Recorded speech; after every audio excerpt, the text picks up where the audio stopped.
every single person in the company has a purpose and wants that fulfillment. And if you don't give any reason for them to feel that way, then it's only going to lead to additional complacency or just kind of a check in, check out mentality that makes it a lot harder to be able to get that type of work out of them.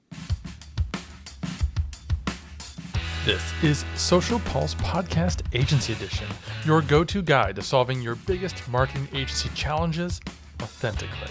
I'm your host, Mike Alton, and each episode is an honest and frank look at what agencies go through, from turning clients to tackling tech and ideas that you can apply to your own business. And now, the rest of today's episode.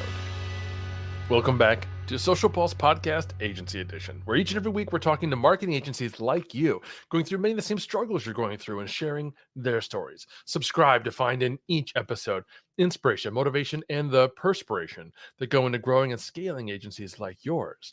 Now, what happens when your agency hits a rough patch and complacency sets in? How do you even know if your team is being complacent and how they approach to grow the business?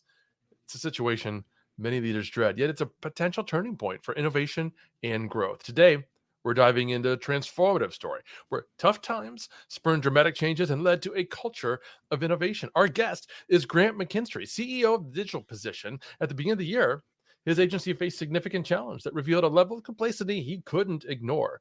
Instead of succumbing to the pressure, Grant and his team rallied together, revamped their processes, and reignited their innovation spark. In just a few transformative months, they achieved more than they had in the previous half year. Grant is here to share how they turned obstacles into opportunities for growth and pushed their agency to new heights. Hey, Grant, welcome to the show. Hey, Mike, glad to be here. Man, I do that every time. That's crazy. Glad to be here. I appreciate you having me. That's funny. My pleasure. Let's start, if you could, by just sharing a little bit more about that rough patch that your agency hit and what were those signs of complacency that you saw? Yeah, and I certainly want to preface that too with I am not a perfect guy myself. I hit my own sense of complacency. I don't want it to ever seem like this was a team thing and not my own issue. I mean, certainly being the CEO, I need to take all the pitfalls and all the hits of if the things aren't going well, that is my fault. If things are going well, it's everybody else's praise that gets received at the end of the day. But I think really what happened was the beginning of every year, I think a lot of agencies experience this. A lot of companies that they work with, clients, whatever it might be, people are looking over their budgets. They're looking to see where can we cut costs. Marketing tends to be one of them that very frequently gets hit. And this year we saw a pretty heavy hit of that. There was one client that we did expect to lose, which was a good chunk of our business. And when I say good chunk, it was probably like maybe 5 to 10% of our business, which again is a good chunk. But it was one of those things where we had some of these expectations, but we weren't necessarily acting on it. And this is something where me internally being prepared for it for a couple of months of understanding, yeah, this happens every single year. In the back of my mind, I was like, okay, I'm mentally prepared for it, but wasn't actually acting or doing anything for it. Just hindsight, really stupid. Anybody listening to this is probably going to think the same thing. But it's just one of those things where it wasn't anything that I had personally gone through at that point, given I am still a very new CEO. I've been running CEO within this company for about a year now. So I have a shit ton that I need to learn. Apologies. I don't know if I can swear on the podcast either, but there's a lot that I need to learn still. There was just a lot that, although I became understanding of the situation that was going to happen to it, I wasn't doing nearly enough to be able to help inform the team of this is what's going to happen. This is how it's going to impact us. What are we going to be able to do to fix it? In the back of my mind, I was like, things will work out, and we're continuing to do things that have gotten us successful or have made us successful for the past decade that we've been in business. But that's just not how it works all the time. You need to continue to innovate. And I did hit this sense of complacency, and everybody else was somewhat in the similar space. We were recognizing that we had processes in our Monday.com board that hadn't been touched since a year prior. We had multiple things that we were trying to build up, creative aspect of or creative element of our business, Amazon in our business, and we just hadn't seen movement in it for months, or at least actionable movement in months. And it was something where we would constantly come into meetings about it. We would talk about it. We would have all these good ideas, but when it came to the execution, we just weren't doing anything. And once everything came to fruition at this Q1, where we started to lose a ton of clients, we started to hit this panic. And even though again, it was something we expected. It still didn't mitigate how much it hurt in the moment.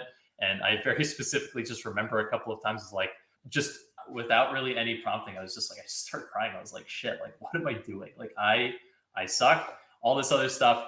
And not a whole woe is me type of story, but it was just like, it all hit. Even though mentally I felt prepared, it hit, it still sucked. And then it was just, okay, it was like one of those very flip the switch moments of like, holy crap, we have a lot that we need to catch up on.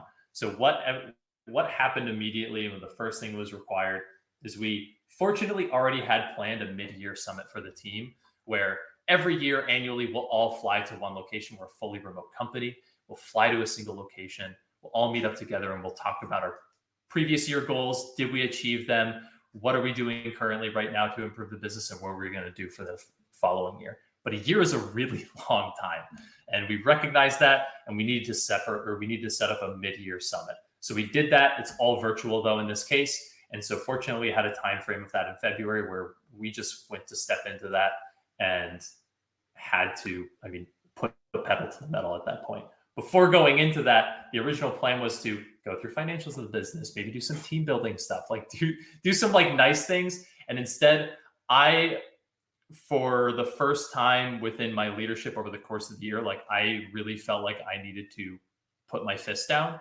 And it was a big learning experience for me as a leader. And I think was something that instilled a spark within the team that we just had not seen in a long time. And I think me having to personally not necessarily change my leadership style, but evolve my leadership in that moment of, guys, I simply just can't stand here and be like this either slow and steady improvement over time type of guy when we have just hit a bottom and we need to ramp things back up, or else end of the year is not going to look pretty for anybody. Nobody's going to be happy. And things would unfortunately have to change simply because of that. Because if we're absolutely tanking as a business, it's really tough to be able to keep everybody on board. As sad as that is to say, unfortunately, it's just plain and simple in terms of how that has to work.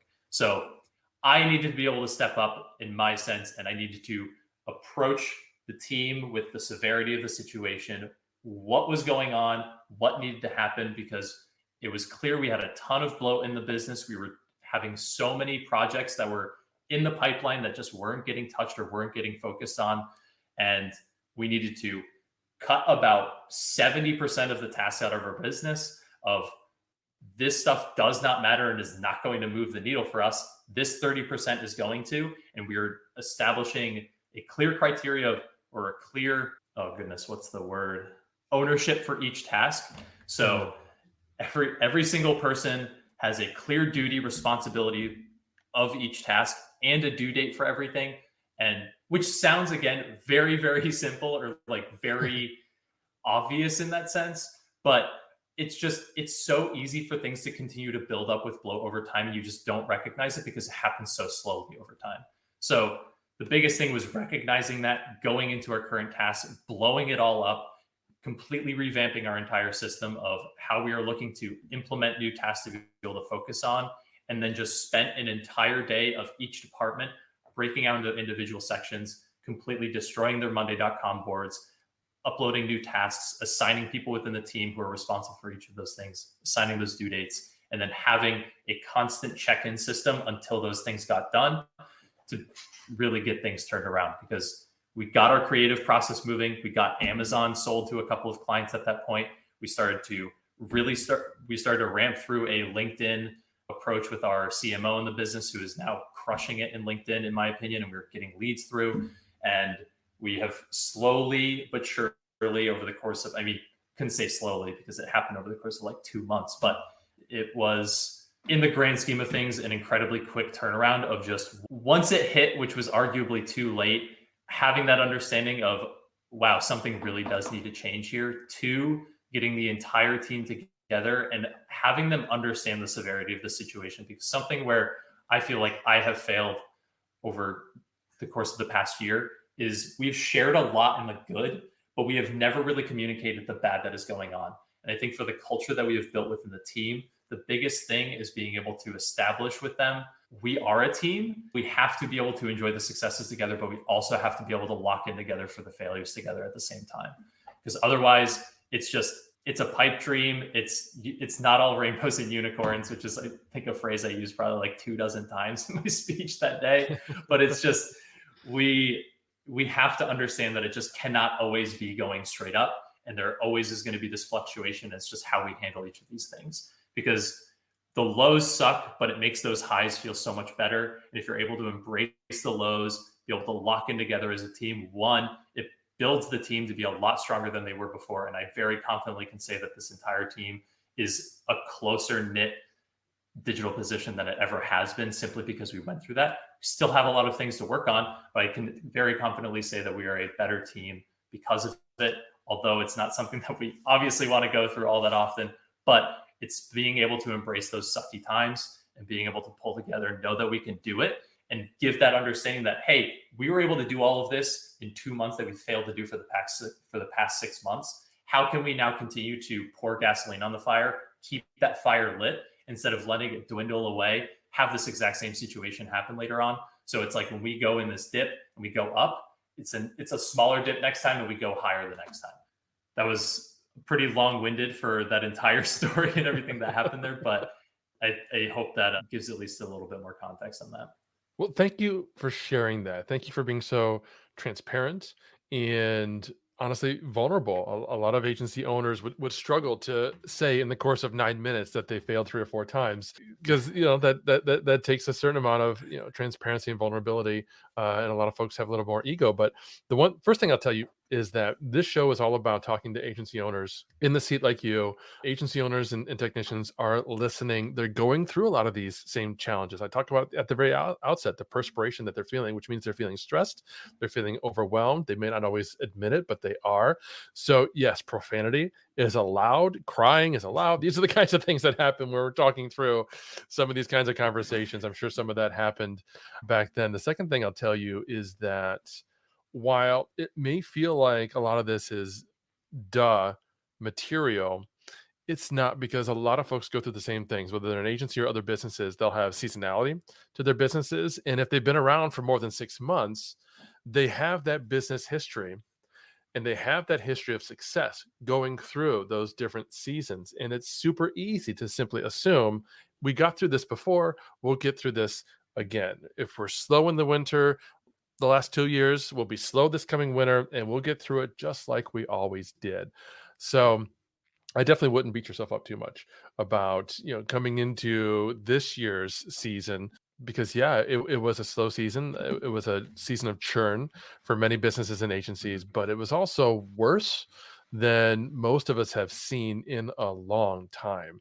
So what I'd love to do is, we're going to unpack everything you just said, because it's a terrific story, and I want to go into some of the details. So let's start by going back to that first initial moment, that oh shit moment, if you will, and share what your initial reaction was, and how did you decide that innovation would be the key to overcoming some of these challenges that you were suddenly faced with? Yeah, so it was certainly just like, I don't think I've ever felt a pit in my stomach drop that hard, quite honestly. Because I've never necessarily just uncontrollably just like started crying in that moment, and it was just one of those things where I was like, damn, I feel like I'm personally failing really hard.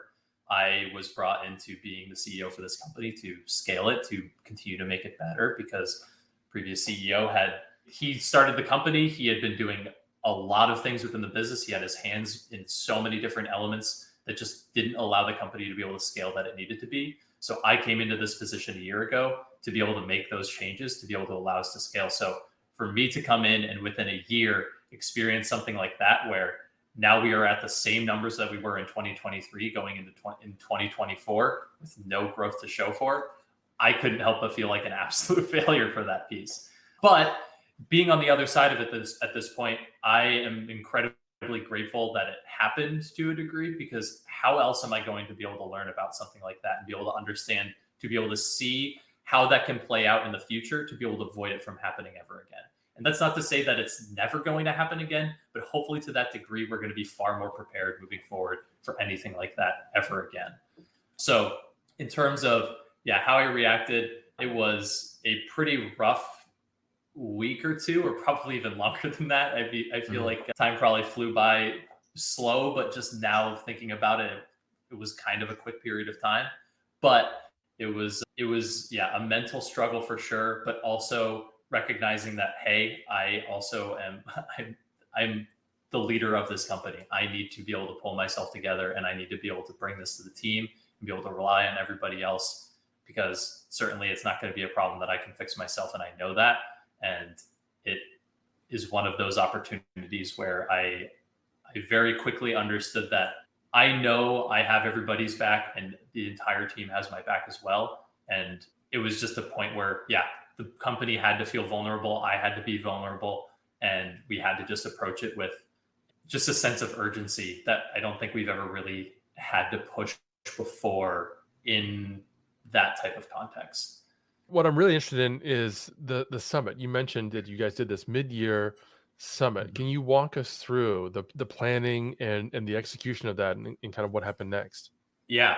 So the start of that is, I walked into that summit and I was like, hey guys, I know we had an agenda today that we were going to talk about all of these other things. We were going to try and have a fun time with this, because the summit is generally a time where the team comes together and we all get to have fun, get to connect better as a company, as a team, and just get to see each other more often. Because once a month we'll pop together on a monthly team call where we all get to see each other. Other than that, we have our own departmental meetings that we have. We have our weekly one-on-ones, but it's not all that often we all come together as a team, and we like to take advantage of those times that we have. But in this case, it very quickly started off as like, hey, I know we had an agenda for this, but guys, we gotta lock it the fuck in.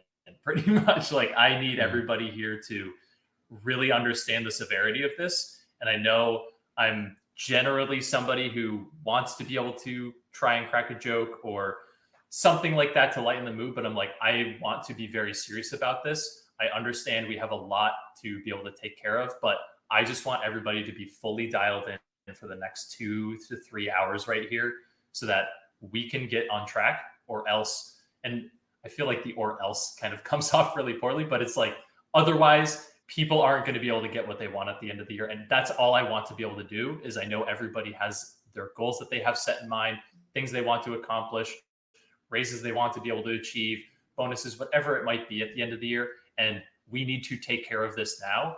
Otherwise, that's just not that. We unfortunately have our hands tied at that in that sense. So from that point, it was set the tone, go over the agenda of, we have way too much bloat going on. We have not been moving on these certain tasks. We need to be able to figure out how to continue to push our sales funnel. And I think that was it. It was just those 3 things. So then it was, okay, let's do breakouts within each department. Let's remove all of this bloat. We have all of these tasks within our Monday boards. Everybody collectively, let's rate each of these tasks. How important are they? If they're not important, either move them to an old folder that just doesn't need to be seen until maybe we're in the best possible shape we could be, but I can almost guarantee you we'll figure out something better to be able to do than that. But it's just continuing to grade each task that we have on this board. If it really is not moving the needle for the business, can we see revenue improvements from it? Can we see process efficiencies from it that are in the long term going to be able to have benefit for our clients? Does it directly benefit clients? If not, let's just get it out there. We don't need it. It's not being valuable for us right now. And it's just continuing to waste bandwidth and headspace by us having it exist to begin with. And then the other thing was looking to push within the creative process that we've been trying to develop. We've really struggled with this over the course of the past year. It's something where we landed that we are really, really good at being paid media buyers, where we can strategically understand the data of what's going on within an account, know how to be able to approach just about any situation from an analytical standpoint, and be able to see progress and improvements for clients over time. Something we've always done, we've always been good at. But when it comes to how difficult or how much of a black box creative can be, we found ourselves really struggling with trying to push it into this analytical side, when there's a lot of freedom and creativity that comes with creative that we just were having a really tough time grasping on. And one of the things that helped unlock that for us that wasn't available to us before is we really, have been trying, or as a company, we're trying to drive a lot more into being a health and wellness specific company, where that's what the type of clients that we want to work with, because those are the type of products that we resonate more with. We enjoy being able to market because we understand the industry, we understand the products, and we know the benefit that it can provide for people. And it also feels good to be able to market stuff that's going to improve people's lives down the line instead of selling them crap that they don't need. So having that lock-in of a more focus in an industry, I think helped us. But at the same time, really just the kind of the pressure of the severity of the issue, I think also helped move the creative process on a little bit better, where our paid social manager has started to build out creative insights, taking a look every single month or every single week, really, of what creative assets are doing really well in the industry right now. How can we continue to share that with our clients? How can we continue to push that creative to be creative, or creative to be created, so that that can be made? We can utilize that in ads. Then we can get better performance for our clients. They're happy. We're happy. We're getting what we need. We're being more mindful in terms of what we're getting, instead of just whatever you think works for your brand or something like that. Like, it just wasn't as guided as beforehand. So taking all of that in, then moving forward with Amazon is something where Amazon is just so freaking massive. It's 60% plus of e-commerce sales right now. So it's crazy for us to have not been in it earlier, but also we were doing so well with just PPC and SEO and Google, Microsoft, Instagram, Facebook, TikTok, etc., to where it didn't necessarily make sense.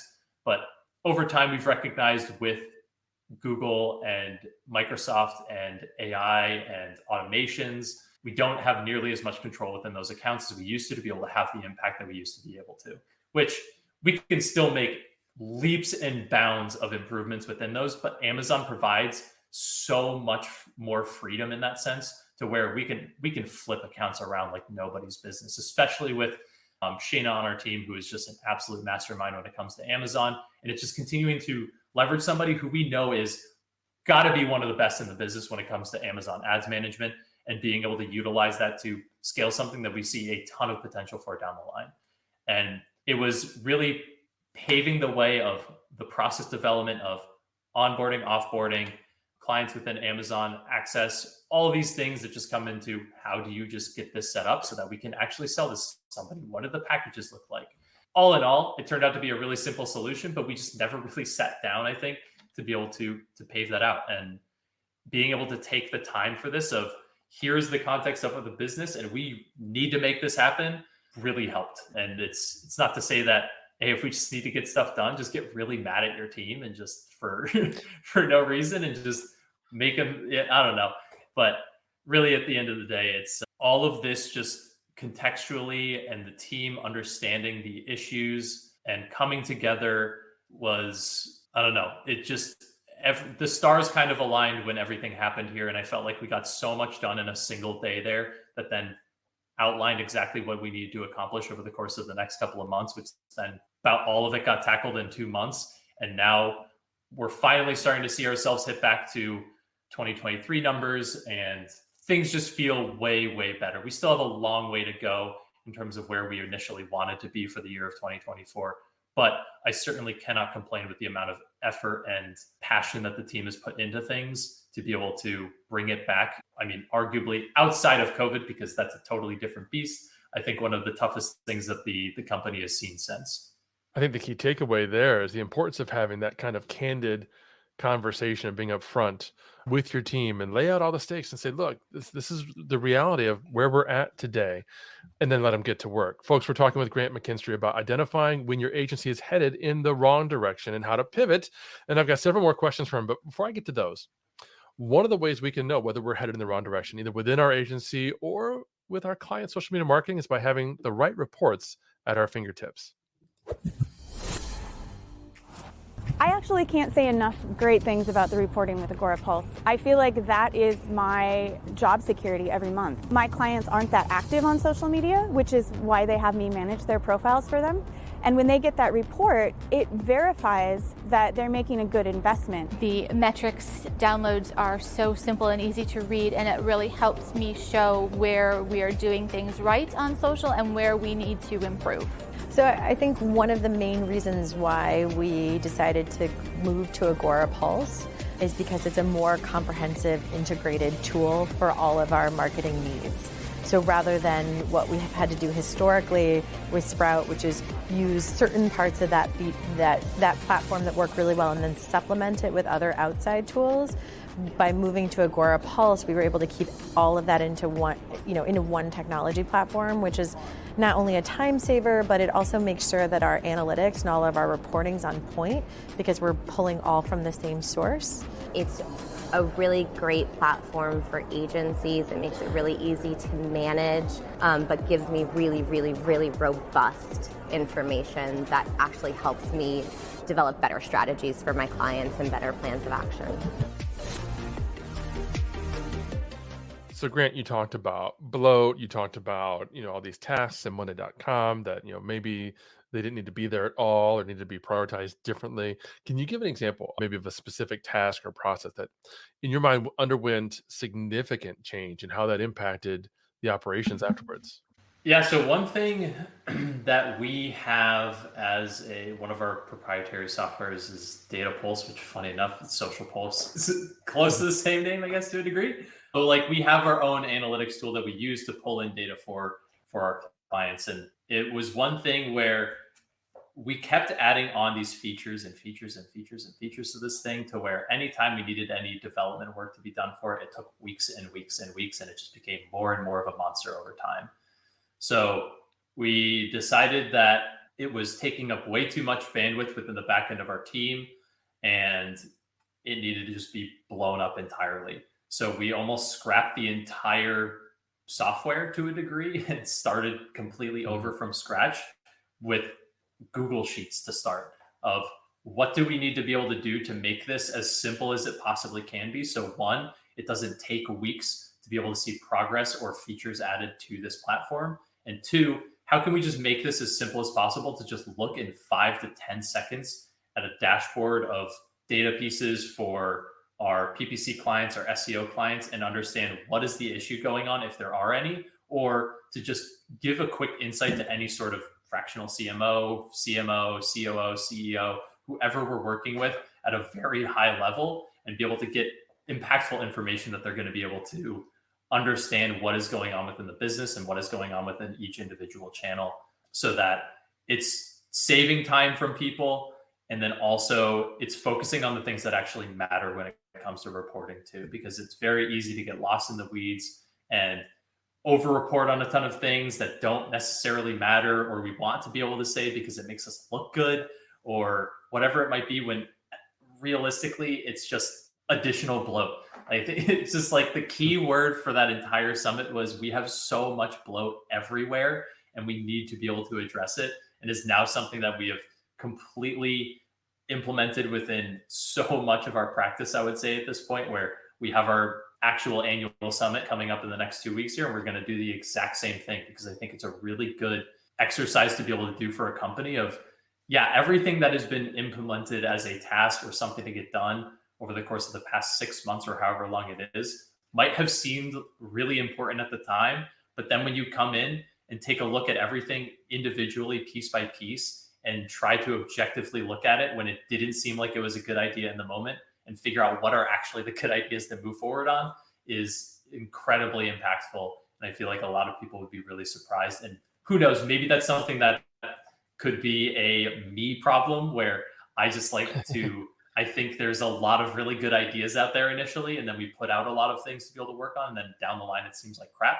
But I would imagine a lot of people face a very similar thing where there's either paralysis by analysis or there's just too much that keeps getting popped up and not enough organization that's being focused on in the time. And I don't want people to think that they can't come up with ideas or bring things to the table of hey, I think we should try something like this, because that's all incredibly valuable. But I think on a more consistent basis, being able to take a look at it and really dive into what value would this provide if we were actually to see this from start to finish more frequently can save a lot of time. So kind of digress from the initial question a little bit, but that data pulse thing for us was a really big pivot, and it's something that we're still technically working on. But I think was probably one of the biggest things that came out of that was we recognized a lot of time was being sucked away within that platform itself, and being able to save the team time, re-guide a lot of the metrics that we were looking to drive success out of was being reimagined and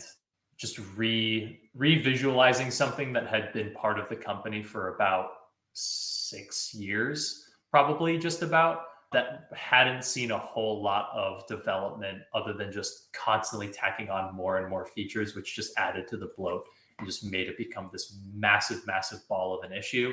And now we have consolidated it to this very, very small thing over the course of a couple of months.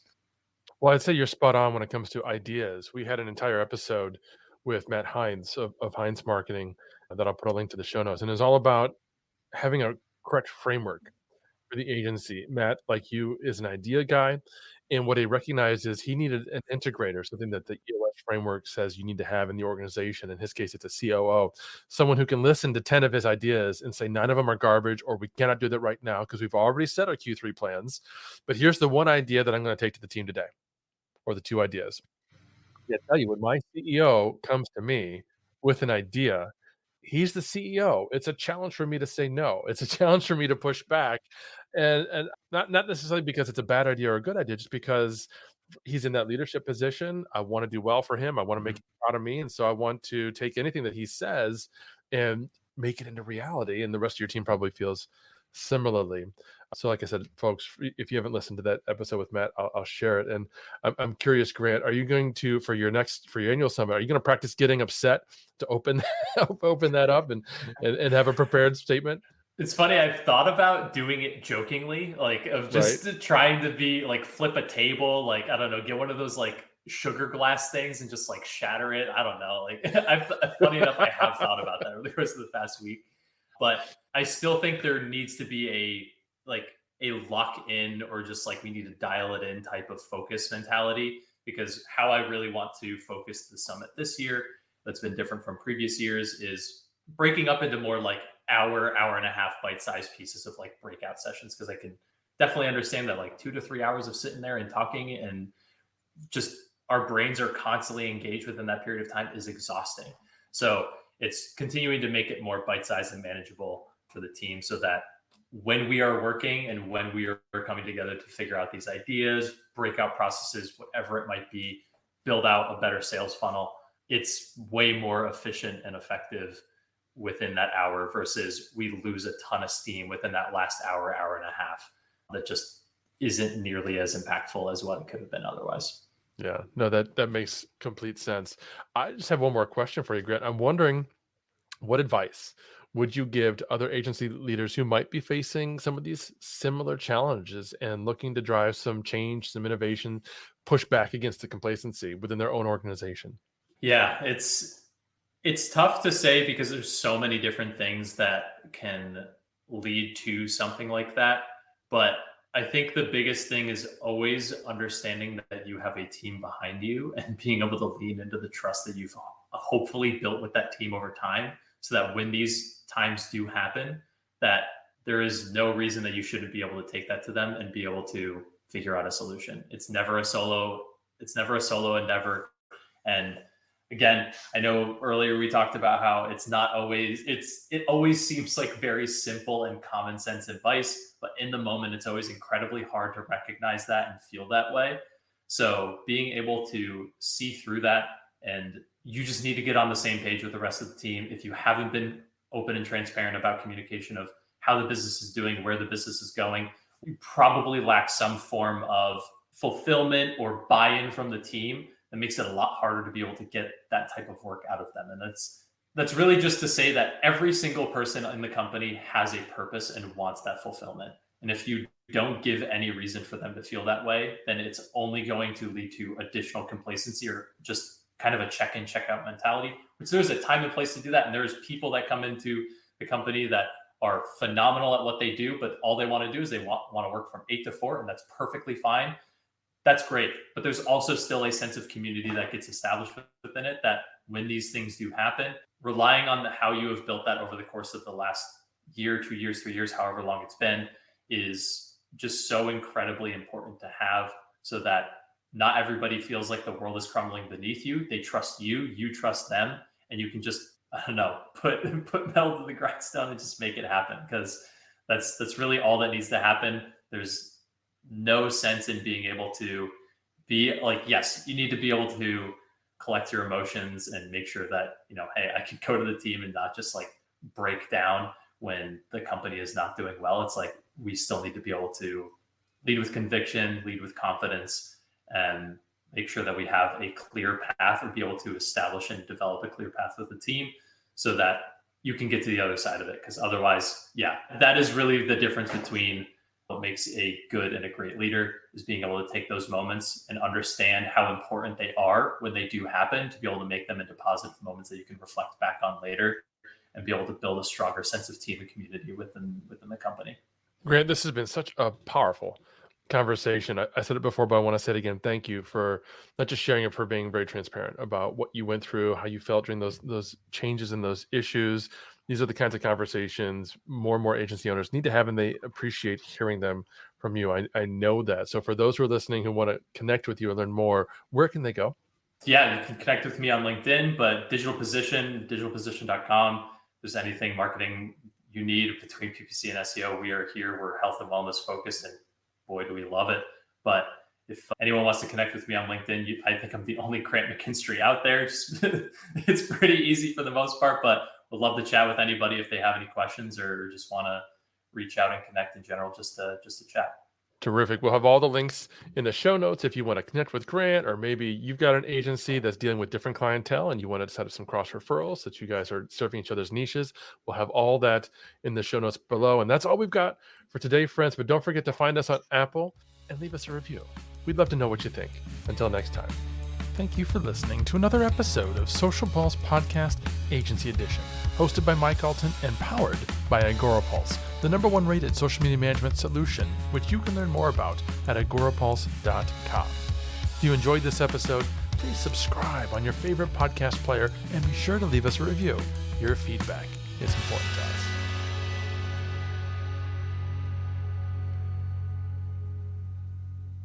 You may know you're listening to this show along the Marketing Podcast Network, but did you know there are other great shows on MPN to help your business? Hennika Watkins-Porter hosts The Entrepreneurial You, empowering entrepreneurs with insights on leadership, business, and success. Hennika, tell listeners what to expect from your show. So we provide innovative business strategies and practical solutions to common entrepreneurial challenges. And where can people subscribe? Find us at hennikawatkinsporter.com, as well as the Marketing Podcast Network at marketingpodcasts.net, or search for it wherever you get your podcasts. You heard her. Go subscribe. This podcast is heard along the Marketing Podcast Network. For more great marketing podcasts, visit marketingpodcasts.net.